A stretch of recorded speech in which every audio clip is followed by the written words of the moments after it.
Yes, hello again, Aquarius. Happy New Year 2017. Dadhichi here with a brief synopsis of 2017, what's happening, what's likely to occur, especially with the big transits. We're going to go into that month by month, and you can get the more detailed analysis at my site. I'll tell you about that at the end.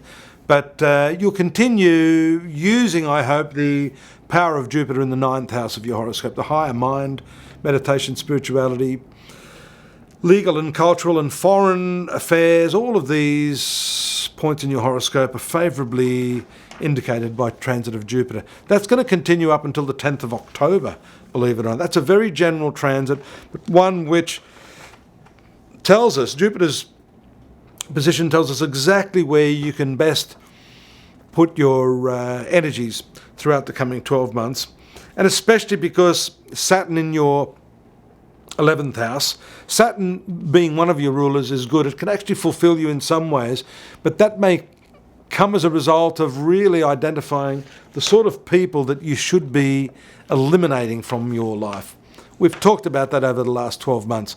Saturn transiting the 11th house of friendships, elder siblings, and also to a large extent your lifelong dream. This can be constrained, to say the least, but in a way I think that's working for you. Because of course when you get rid of an obstacle in your life, it means that you're in a better position to move forward, to fulfill and achieve the things that you are really looking for.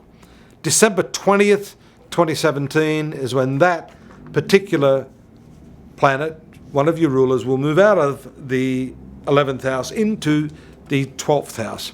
There over the next couple of years, and I know I'm jumping the gun, but it's going to make contact with Pluto in your 12th house of very deep spiritual, self-analytical activities.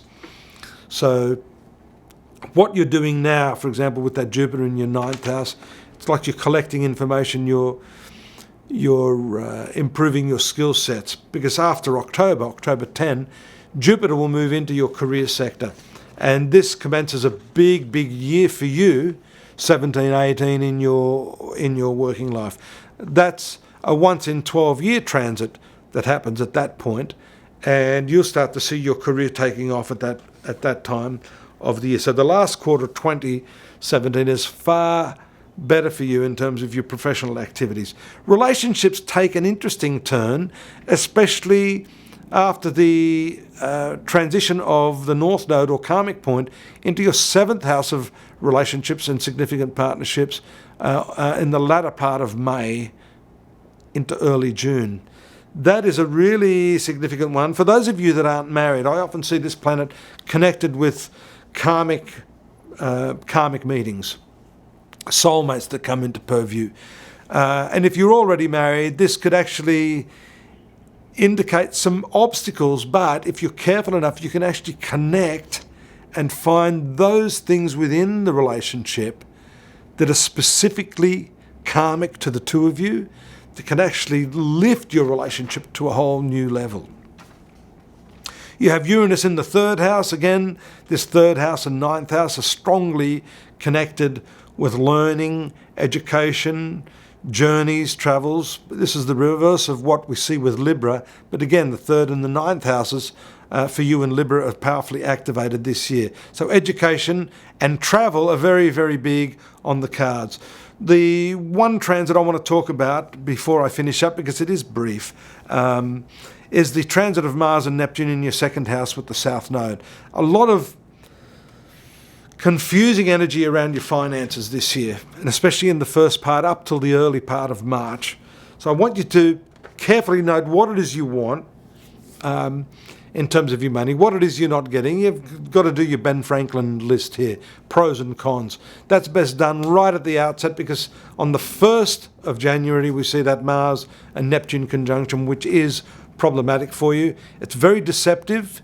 It can be self-deception. You can actually convince yourself that you're in a position to do something, that you've got this money coming or this tax return coming, and then you can actually overspend. So don't fool yourself, but more importantly, don't be fooled by other people. That's equally as important, and that's shown by the very strong conjunction of these planets in your 2nd house. Now, just as the North Node is moving into your relationship sector, Aquarius, the South Node, the spiritual planet, will move into your sun sign at the same time. These 2 points are constantly moving and diametrically opposed to each other and influencing the opposite houses of the zodiac. So important stuff there. You may find yourself wanting to be with people less and less after that time. Hopefully that's just a bit of a recalibration for you, because as I said, by October you're going to be really out and about, expanding your work, even possibly getting new professional activities on your agenda. Let's hope so. And if you want to find out more about that, do join me at astrology.com.au.